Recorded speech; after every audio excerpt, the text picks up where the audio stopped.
Today on the Illini Inquirer Podcast, let's switch focus from football to hoops. And I know about 80% of our audience enjoys that. So Derek Piper, welcome back to the pod as we've gone really football heavy. Joey Wagner and I in our football bunkers now that training camp is about to start. But let's talk some hoops because it's always a good time to talk hoops in Illini country. Even on July 29th, Friday, as we were recording this, Derek back from Peach Jam, heading all the way down to Georgia. I'm guessing you made your stop for some hot chicken? I actually didn't. No, I did stop in Nashville. My brother lives there, goes to Bandy for grad school. Got some barbecue instead, so changed it up a little bit this time. But always good eats in Nashville. I always recommend the hot chicken. We got some barbecue. Went down to Peach Jam like usual, and it's the event of the summer when you see all the coaches that show up. I mean, you just got the top players in the country on the EYBL circuit, and agents are out there. National media is out there. It's a good time and a lot of great fanfare as well. So. Always one of my favorite, if not my favorite trip, especially of the AAU cycle. But it was a good trip and a long haul, but we're back. And yeah, let's talk some hoops. Can you set the scene, like what it's like to be there? Because even at some place like Riverside Brookfield, which is a place I go, you just see all these bigwig coaches, Juwan Howard sitting over here, Brad Underwood sitting over there, John Gross sitting over here. Like, what is it like at Peach Jam, which is like a national have to be there event? Yeah, it's really condensed. I mean, it's pretty congested with how many fans show up. You get a lot of people from the local area in Augusta, and then people traveling from Atlanta, and it's their chance, especially down south or anybody that's in the area, to get a look at the top players in the country. A lot of buzz about, oh, LeBron James is in the house because of Bronny, and so everyone flocking to watch Bronny James. And good luck. I mean, you got to get there really early to get in the gym, or you're up top. So you have some of the main courts. Now they've added on since, because Peach Jam's just become more and more of a big deal. And two new courts that don't have the upstairs, but everything else has like a track upstairs. And I mean, the line there, I've been at games in the past where you're like 5 deep as far as a row, and you only get to see half of the court. So that can be tough. But yeah, Bronny James was a premier focus for a lot of people, but just kind of in general, you just got all the top coaches in the country. I mean, you see Coach Cal, you see apparently now Duke, John Shire, although I wouldn't put him among the top coaches, but you've got all the top programs there. You've got just maybe 50, 60 coaches at a particular game. You've got national media. You got the Jeff Goodmans, the Jeff Borzellos. You got ESPN, CBS, Matt Norlander, those type of guys there as well. And just it's really cool. And I think also now this is one where you get a lot of the NBA guys who either are sponsoring a team, like a Brad Beal, like a Chris Paul, a Carmelo Anthony, that show up. And now we're starting to see guys who have kids coming up the ranks too. Like I said, with LeBron, and even Melo's got a guy playing, I think 15 or 16U, one of his sons. So that's really cool. And it's just the premier event of the summer because it's, they're going for the trophies, and it's a big deal for those AAU programs, and it's high level basketball. Who's the guy you sat next to at Peach Jam over the years that even you were just like, because you get used, I don't want to say you get used to it, but you kind of just, it's not as much as maybe the average fan because you're around famous people a lot. But the one guy that you're just in there, I can't believe I'm sitting next to this guy or standing next to this guy. Oh man, that's a good question. I'm trying to just to see LeBron James in the same building, I would be starstruck because he's just that's a different gravitational force than LeBron James, whether you like him or not. Yeah, I would agree. LeBron here recently, within the last 2 years with his kid on the circuit, is probably the one that is the highest there. And I'm not a huge LeBron guy, but just to know that kind of a star is in the same building, pretty cool to see Carmelo, and to see Brad Beal like coaching up his group is pretty cool as well. So those type of guys. And then, I mean, we're around coaches a lot, so we probably don't get as starstruck by a Tom Izzo, or even when Coach K was around, Roy Williams, Bill Self. But it is kind of amazing when you see like a collection of coaches, and when you're able to get intermingled with those guys and listen and be in on some of those conversations. It's just kind of cool that, and we take it for granted. I know that we kind of get so mixed in with it and get to be so close to these coaches and follow them along that it kind of becomes normal for us. But still, there are some of those reflection points like, wow, this is pretty cool. especially when you see them all together and just how they interact with each other, and that sometimes they don't hate each other, like outside of the competition, or at least they are collegial in the moment. Some guys aren't though. And that's Some fun. guys aren't. No, I mean, I haven't seen Brad and Juwan yuck it up, but I think people would be surprised. We've discussed this before. Like Fran McCaffrey, I know in a lot of people's mind around the Big Ten would probably like him just to be shunned and put, in a corner by himself, and he's just stomping around angry. But really, Fran's a nice dude. He's funny, and he gets along with most guys. I mean, the Brad Underwood, Matt Painter, Fran McCaffrey was a trio you saw a lot throughout the spring and summer, and those guys get along a lot. All right, Derek, I want to get your top Peach Jam takeaways here in a moment, but let's discuss the Illini non-conference schedule is out. I know more Illini fans are happy. My wife is happy that we got the schedule out, so she knows when I will be gone. I'm sure yours does as well. No big games here that we didn't know. We already knew the premier games on the schedule, but we find out Quincy will be the one exhibition. I would say that leaves open a secret scrimmage, right? I would think so. I think there'd be good value to that to get challenged early in a game that won't count, and maybe against. I'm not saying they're going to go out and try to do Kansas, because that was kind of buzzed about last summer because Illinois had such an older team and returnees. It'd be interesting to see what type of squad that they would try to link up with, but I would say secret scrimmage for sure. Secret, we use in air quotes. They open up the season against Eastern Illinois November 7th, a couple of games the next week against Kansas City and Monmouth, and then they head out to the Continental Tire main event in Vegas. You and I will be there, UCLA, and then either Baylor or Virginia. Come back home against Lindenwood before the Syracuse ACC Big Ten Challenge.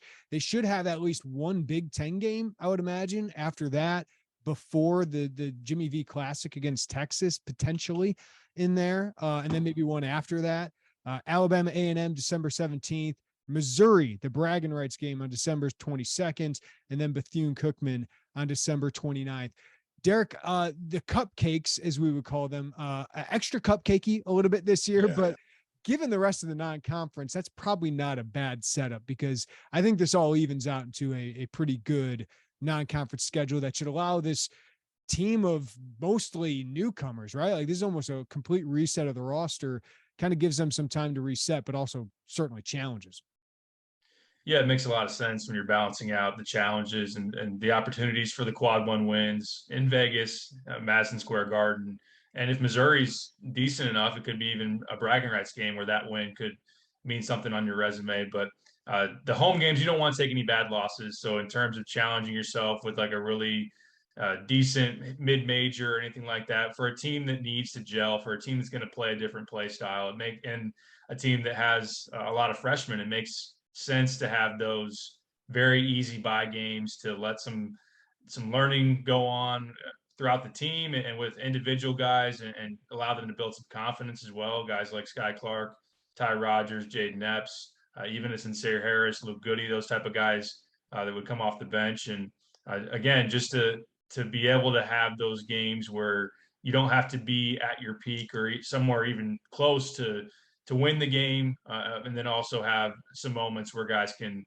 And when you have, Coleman Hawkins and RJ Melendez expected to take big jumps, it's good early on to give them opportunities to really dominate and have big games and try to build on that. So, as far as the 6 bye games, it's EIU, UMKC, Monmouth, Lindenwood, Alabama A&M, and Bethune-Cookman. I ran the Bart Torvik average between those. And it's out of 363 schools, the average of those 6 is like 324. So you're talking about bottom of the barrel in Division I, and games that are about as easy as it can get at the D1 level. So I understand it, and definitely shouldn't take any losses from that group. On the other flip side of the coin there, Texas, UCLA, Baylor are all top 10 in the Torvik rankings. Missouri's top 50, Syracuse top 80. So you're certainly going to get tested there. Virginia is number 16. So, I mean, you're going to have 3 top 16 games at the very least, maybe 4 there. And man, this is going to be a loaded schedule. We should get to know how good this team is. So Derek, what would you qualify as kind of the bar of success for the non-conference with 11 games on the non-conference schedule before a 20-game Big Ten slate that actually sets up pretty favorably, as favorably as a Big Ten schedule can have. So is it 8-3? Is it 9-2? What do you think? I think if you look at the games, you have to win. You have to win all those bye games at home. You should win the ACC Big Ten Challenge against Syracuse, who's ranked in the 80s as far as nationally projected, and a team that last year, I mean, Jim Boeheim's been there since '76, and not 1776, but it might as well be 1976. That was the first time last year that he had a losing season. So that was not a good Syracuse team. Lost both of his sons, and Buddy and Jimmy Boeheim, and it's a team that brings back two starters, and they have a bunch of freshmen. So it's a young team, and just not one that's expected to be all that good. So playing them on your home floor, you got to win that game. The Missouri game is probably maybe it could be more of a toss-up than people want to admit. And I think Illinois is the more talented team. But you look at Missouri, they had a pretty good offseason with Isaiah Mosley coming in from Missouri State, a high-scoring guard. They got two of the top. I know you look at the JUCO rankings.com rankings, and they got the top two incoming JUCO players in the D1. They got a big man and a guard that should be able to provide an impact for them and be a starter in the starting lineup. And Kobe Brown is back. So that's kind of a little bit of a toss-up. I think if you're talking successful non-con, you should probably win that game too. And you just don't want to go 0-3 between Vegas and New York. I think that you can't go 0-3 between those two venues and say successful in the non-conference. So I'd say, yeah, if you go 3-2 in high major games, that is probably the bar. I think where it starts of saying, oh yeah, we did about what would be expected and are in decent shape. Anything above that, like if you were to beat UCLA and maybe Texas and lose to say Baylor, that would be you putting yourself in great shape as far as what your resume would be, and for a team that would only expect to get better going forward. But those three, as we're talking about, Vegas and New York, are going to be very, very tough. UCLA is a top 10 team. Jaime Jaquez back, Tiger Campbell back. Amari Bailey comes in as a 5-star. They got a 5-star big man as well. And if you lose that game, and everyone would expect you play Virginia, while Virginia wasn't very good last year, they do bring back all 5 starters. Kie Clark's a good guard. Armand Franklin a down year, but we know what he's capable of. So that can be a tough game, and that would just be a very experienced and kind of cliche, a team that doesn't make a whole lot of mistakes. So that would be interesting. And Texas has a talented backcourt with Marcus Carr and Tyrese Hunter, the transfer from Iowa State, is considered one of the best transfers in the country, and that's going to battle against your young freshman guard. So, yeah, I think that 3-2 in high majors, maybe only taking 2 losses in the non-con is probably where he's setting it. But yeah, what do you think? Yeah, I think it says a lot about how much, and I always come back to this, Derek, it feels like, just because we covered some bad basketball. I think it says a lot about Illinois that, like, against that schedule, 9-2 is the mark of success. And I don't disagree with you, but if they went 9-2, I think they're winning the Big Ten. Right. Like that's how I feel if they're coming out of it.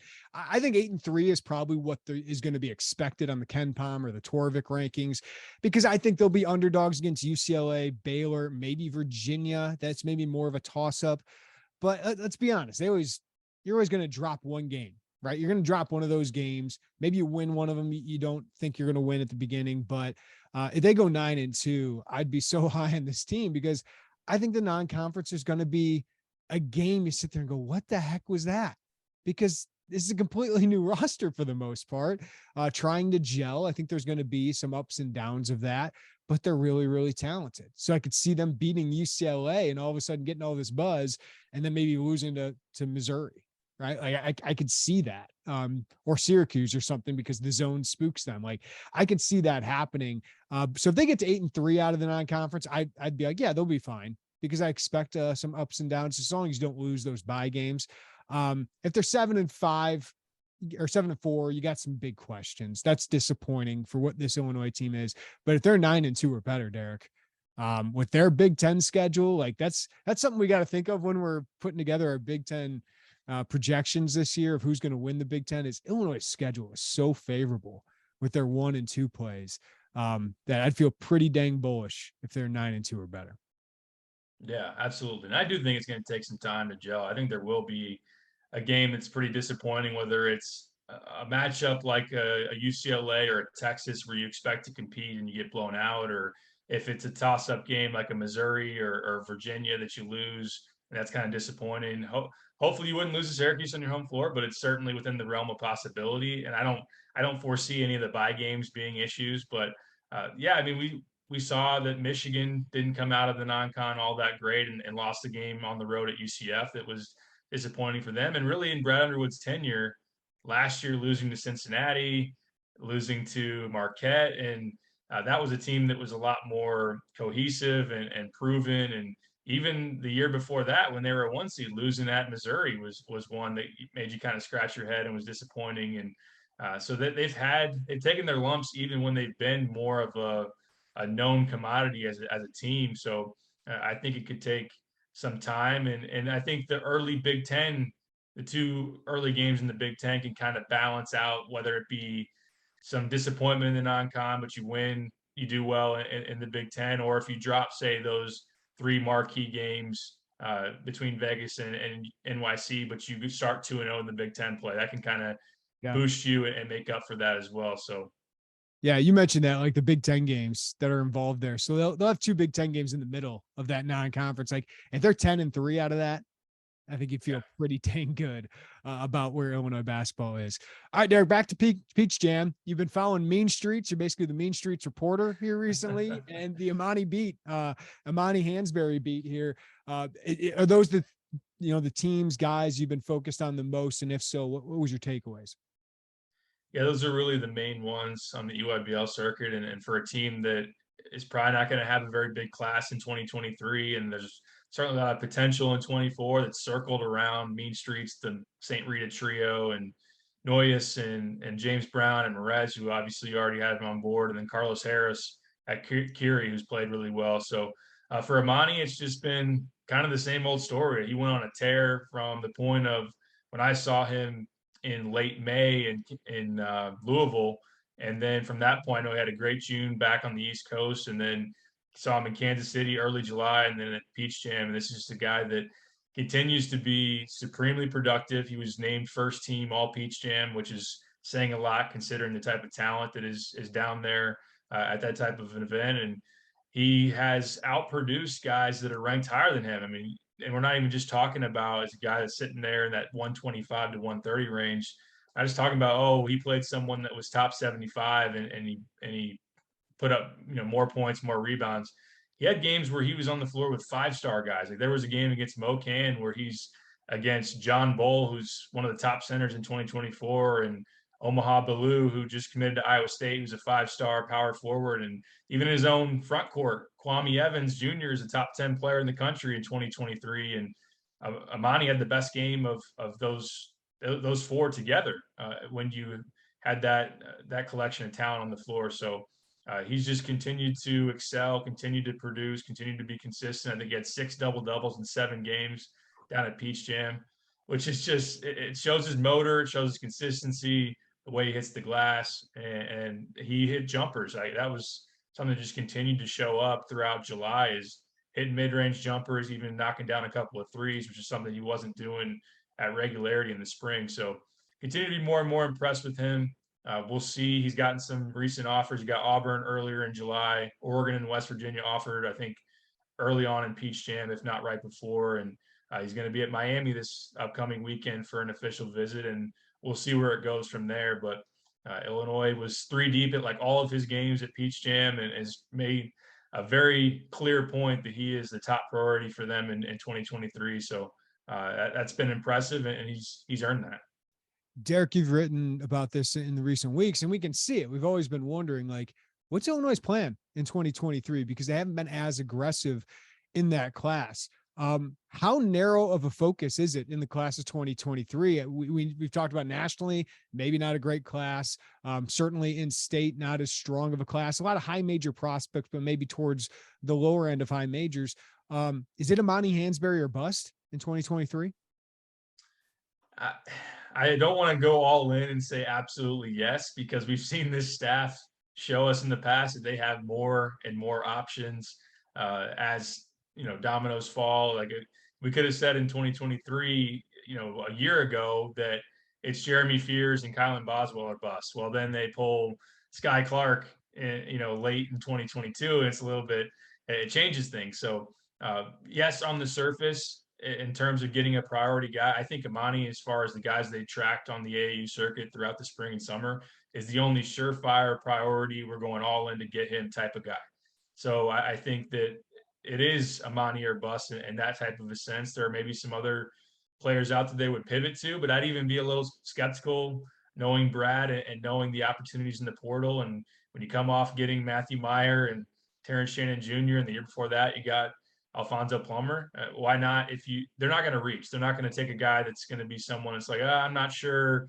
Maybe that's a little bit of a reach. Maybe he's not going to give us what they want. They certainly won't do that. Now, we'll talk about some international players that have come into the fold and some guys that Jeff Alexander and Brad Underwood saw at the NBA Academy games down in Atlanta early in July. And that's becoming more of a focal point international recruiting. There are some names that they certainly like in 23. But as far as you're looking at, in the U.S. and those familiar names in the AAU circuit, I mean, even Jazz Gardner, who we thought would be a priority guy and someone that Chester Frazier got in early on, and he's a top 100 big man, maybe in top 75. I don't think they watched him at all the last live period in July. I think that says a lot about how much they like Hansberry, but also they're being pretty picky and selective about who they're going after. And Hansberry is the only surefire priority right now. Yeah, and I think we got to remember by adding Sky Clark, by adding, Zachary Perrin, they have a couple pieces that maybe they would have tried to get in the class of 2023, especially the French forward, right? Like he kind of fills a role, a developmental role in the front court that, maybe they would have had to reach for a guy in 2023 that they don't have to. But, Brad still says he believes in being a developmental program, Derek, but part of that is now transfers, right? And he's talked about, how many guys do I want to spend on high school when I could just go in the portal, get some guys who are going to give you immediate gratification and, obviously more proven at that level, more proven commodity. So how much of recruiting do you think for Illinois moving forward is going to be transfers? Is it 50%? Is it 30%? What do you think?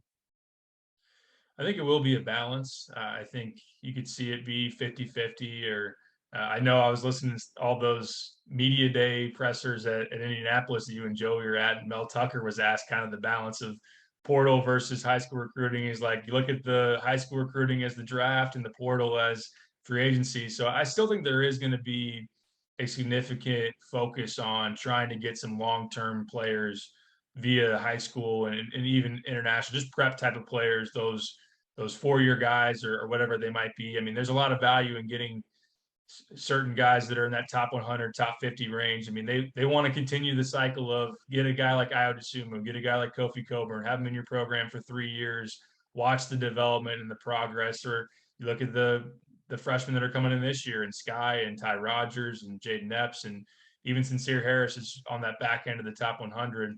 They really like what those guys will be early, as particularly some of those guys in that top 50 range, and then how they will develop. But with the portal and how much opportunity there is, you can get very good, very proven players from college basketball who have even played in high major conferences and supplement that with what you already have to fill needs and to be able, especially in this case of this year, to have leadership, to have proven commodities. So I think that it's really going to just be something they continue to evaluate what they need.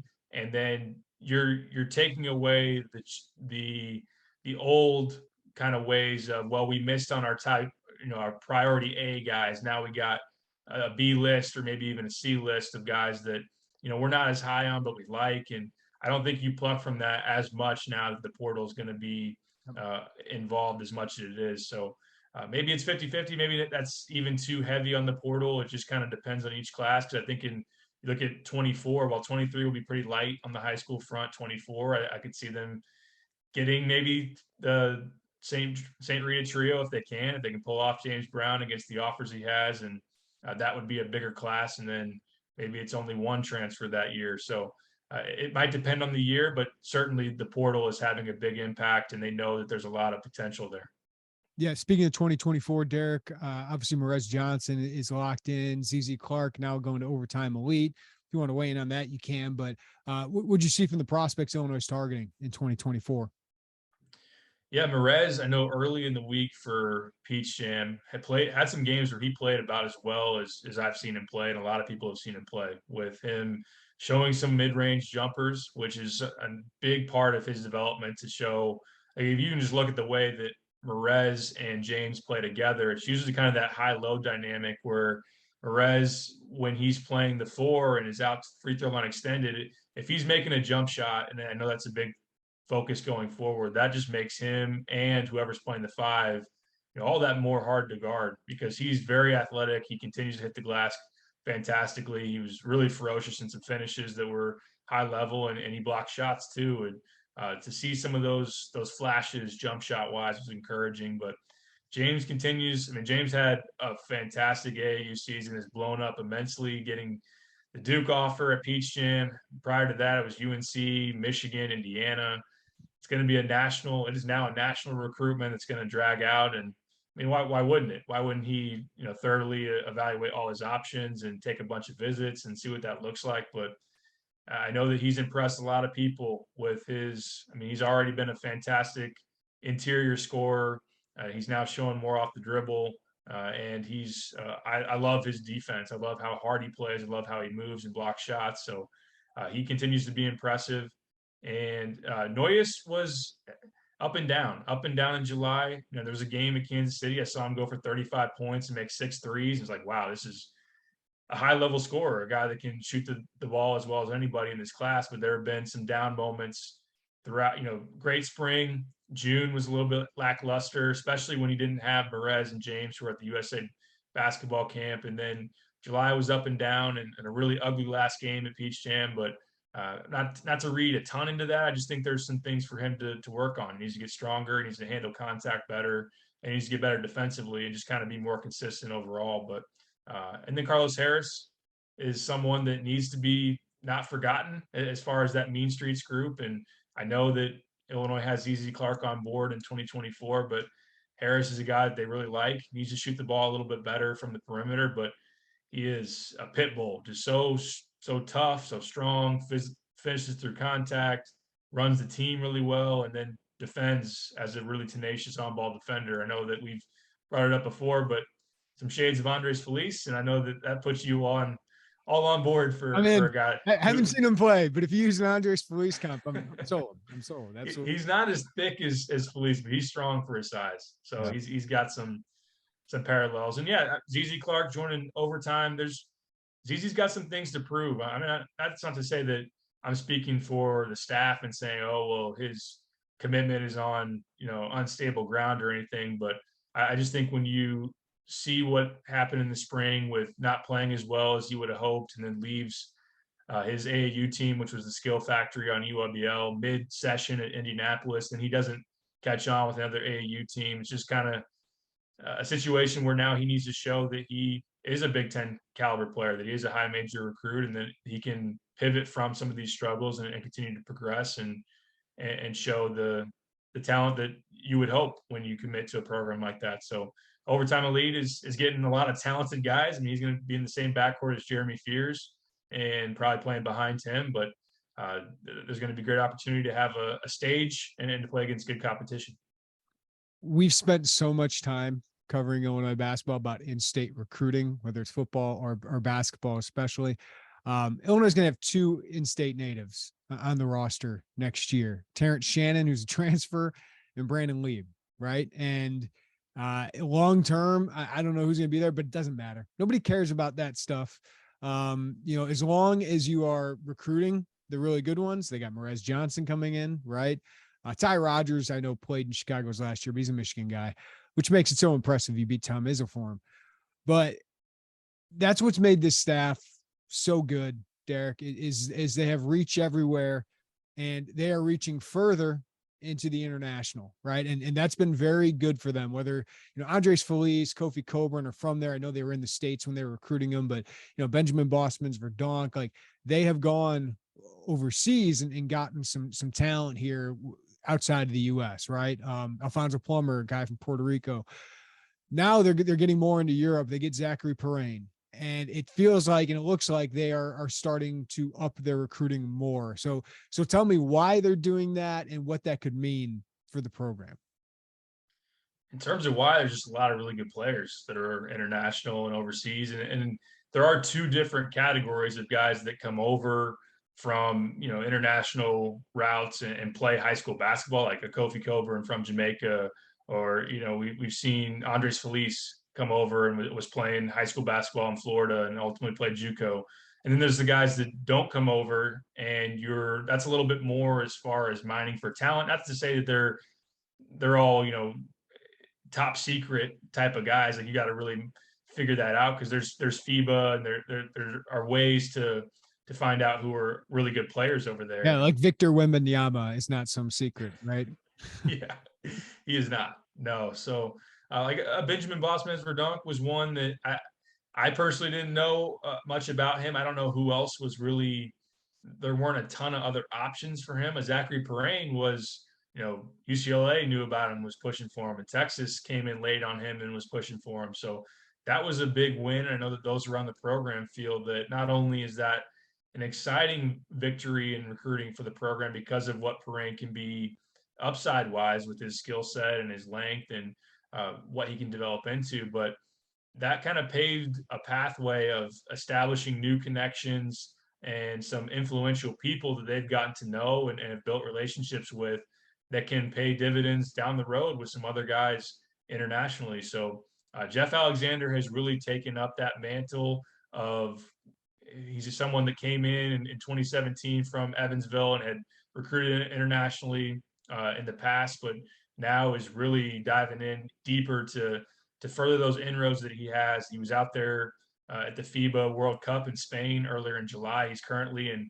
Istanbul at the European Championships under 18. Going to see Zachary Perrine. Going to see a guy we'll talk about, Nicolo Moretti, who's an Italian point guard that they saw at the NBA Academy. So the bottom line is, and I know that we've talked about this a little bit in the past, is Gonzaga has done a phenomenal job of bringing in international talent. Arizona's done it, especially within the last 5 years or so, and we'll continue to do that with Tommy Lloyd. Michigan with the Wagners, even going to Canada, which I know we don't maybe consider as much of a reach anymore, because those guys are more integrated into the EYBL and those type of things. But with Stauskas and everything, it's been very good to some other programs, and I think that Illinois recognizes that it can be great for them, and they've got some good feedback, not only where the program's going, how Underwood and his staff are viewed as coaches. And I mean, the university is super diverse. It's a high academic institution. There's just a lot of boxes that they check, and they definitely want to be more prominent in that market. And the other thing is, Derek, the basketball is good over there, right? Like, this is no longer like, hey, you're taking huge risks on a lot of these guys, because there's good basketball coaches, there's good basketball players.